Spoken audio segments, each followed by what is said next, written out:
श्रीमद् भगवद गीता के दूसरे अध्याय का दूसरा श्लोक इस प्रकार है। कथ न ज्ञानेम स्वार्थगत संसक्ताय धनात्मन कस्य हेतः पार्थ जीवितम मोहते च यः। इसका अर्थ है, हे पार्थ, जिसका मन स्वार्थ में लगा हुआ है और जो धन संपत्ति से आसक्त है, उसका ज्ञान कैसे हो सकता है? हे अर्जुन, जिसको मोह ने जकड़ रखा है, वो किसके लिए जीता है? श्रीमद् भगवद गीता के दूसरे श्लोक में भगवान कृष्ण अर्जुन से कहते हैं कि कर्मों के फल के बारे में चिंता करना व्यर्थ है। कर्मों का फल भगवान के द्वारा ही निर्धारित किया जाता है और मनुष्य के द्वारा नहीं। इसलिए मनुष्य को अपने कर्मों को निष्काम भाव से करना चाहिए और फल के बारे में चिंता नहीं करनी चाहिए। श्लोक का हिंदी अर्थ इस प्रकार है।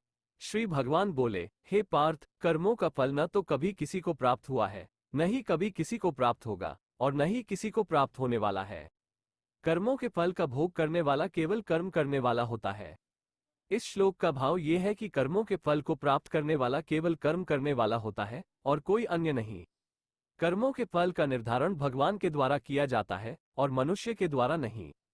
इसलिए मनुष्य को अपने कर्मों को निष्काम भाव से करना चाहिए और फल के बारे में चिंता नहीं करनी चाहिए। इस श्लोक का एक व्यवहारिक अर्थ यह है कि हमें अपने कर्मों के लिए जिम्मेदार होना चाहिए। हमें अपने कर्मों के फल के बारे में चिंता नहीं करनी चाहिए, क्योंकि फल का निर्धारण भगवान के द्वारा किया जाएगा।